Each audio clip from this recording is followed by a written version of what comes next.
They have come seemingly all at once: new, freakish size in the NBA with the ability to put the ball on the floor, shoot from deep and block everything that moves.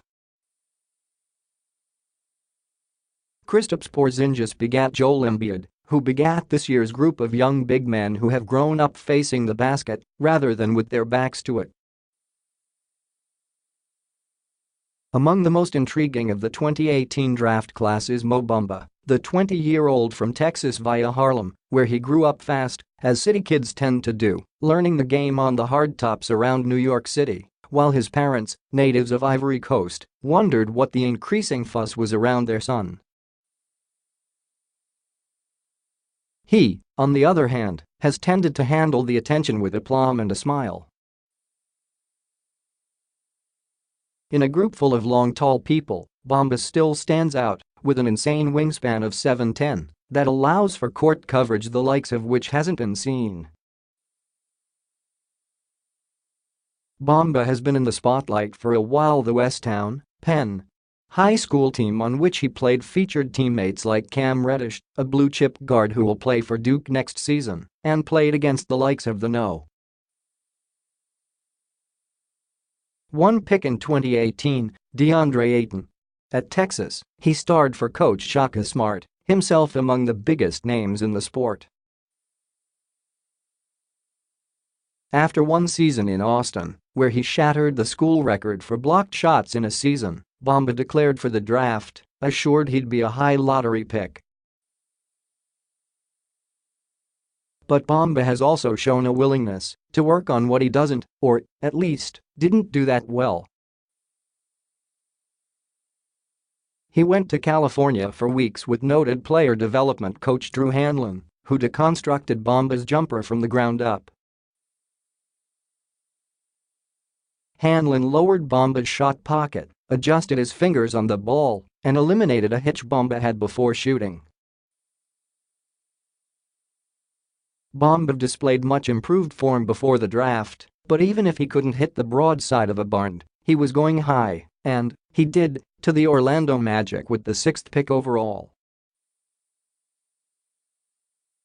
Desperate to regain relevance in the East, the Magic hired Steve Clifford after he was fired by Charlotte to try and improve their awful defense.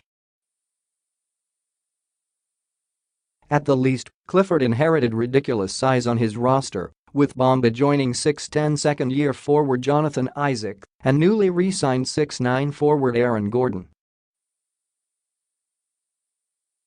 Bamba must show he can be a killer on the floor like Embiid, and will work to make that happen. The only significant question about him coming into the draft was the consistency of his motor at Texas. In Las Vegas this week for Summer League with his new team, Bamba is getting his feet wet while keeping them firmly planted to the ground. David Aldridge, I know you've spent a lot of time with Drew on the shot. What feels better now? Mo Bamba, everything. The mechanics are so much cleaner now than they were in college. I think the difference between college and now is just a matter of just repetition, being able to change my jump shot dramatically because of how much I've gone in and worked on it. So with time, you can basically improve anything. MB, yeah, my jump shot is night and day. He also told me that one thing he wanted to keep working with you on after the draft was, you have a little jump to your left when you shoot. MB, yeah, that's a bad tendency that I have. That's something Drew didn't want to change. He changed a lot of things, and that's one of the best things about working with Drew. He knows boundaries, and he knows how much is too much. That's one of the things he didn't want to change right off the bat. But that's something I've been conscious of, and something I've been working on since he pointed it out. Given where you played high school, was there more pressure on you playing for Westtown or playing for Texas? MB, I'd say there was more pressure playing well Actually, it was both, equal. My sophomore year at Westtown, there was a lot of pressure because I was at a program that had never won a state championship and had gotten to the finals 3 or 4 years in a row. At Texas, I was coming to a team that hadn't made the NCAA tournament the year before. So I'd say it was pretty equal. I would imagine playing on a team like that in high school, with Cam and all the others, maybe prepared you, not only for college, but playing in the pros. Embiid, yeah, Cam can go. He's a really good basketball player. And I know for a fact I'll see him here next year. What was Harlem like to grow up in? Day by day. MB, it was, when people ask that, I pretty much tell them that you just grow up fast. You're making decisions at a very young age that most kids don't even come close to making. I credit a lot of my success to being from Harlem, growing up there. Harlem's changed a little the last few years. MB, yeah, gentrification is real. It's real. What was it like seeing that demographic shift? MB, well, I was kind of there before gentrification kind of really hit. Obviously there was a bunch of condos that went up and it was pretty cool to see. It was every time I came back home I'd see a new development going up. Best advice your parents ever gave you? MB, I wouldn't say it was direct advice or a quote. I'd say the best thing my parents passed on to me was to let me make my own mistakes and figure out on my age how to kind of see the world on my own. Growing up as the youngest child, 1 or 2 years after your siblings, obviously that's great. You're learning without truly making the mistakes on your own. But at some point in your life, you're gonna have to learn on your own. You're gonna have to fall to rise. Conversely, then, what's the biggest mistake you've made so far?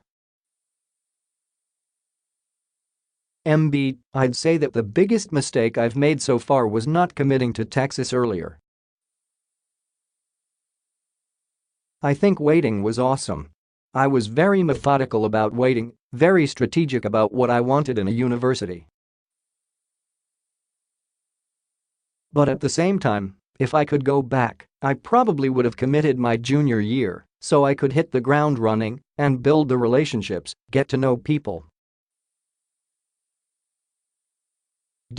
How much freedom did Shaka give you when you were there to try things on the floor that might not necessarily be good for the team but could be good for you individually down the road? MB, Coach Smart, he's given me so much freedom to sort of grow into who I was.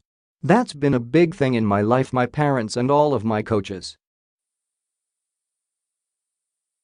Coach Smart did a great job of just letting me come to terms with myself as a basketball player and a person.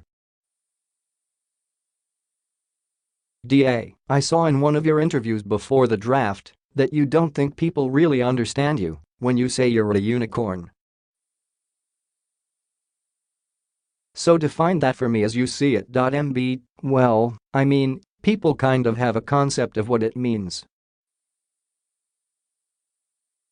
To me, it's just someone who makes plays that have never been seen before. A 7-foot big guard, those are all unicorns to me. You played against Ayton and guys like Jarrett Allen, the Nets' first-round pick in 2017, in high school, and I know how much you've looked at Joel Embiid on tape. Are you guys the new normal when it comes to the next generation of bigs? MB, yeah, I think this is becoming a theme, and you'll see it more and more with guys coming out of high school. One of the guys you'll see coming up is James Wiseman, the 6'11" rising senior center currently playing at East High School in Memphis and who is considered by many to be the top college prospect in the class of 2019. He's younger, but he does a lot of the things that I do, that DeAndre does, that Jarrett does. It's refreshing to see so many people that can do what I do. Da. If you were 6 feet tall instead of 7, what would you be doing? Embiid, I'd have to be around the game, like a scout or a GM, something around the game.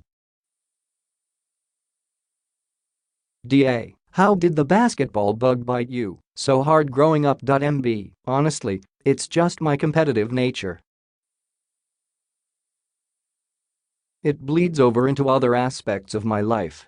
But basketball is just something that I really excelled at, and whenever I hit kind of adversity, or whenever I do something that makes me vulnerable enough to get better and to ask for help, I just took this and ran with it. Da, since you're a kid, I have to ask you how good you are at Fortnite. MB, I play recreationally,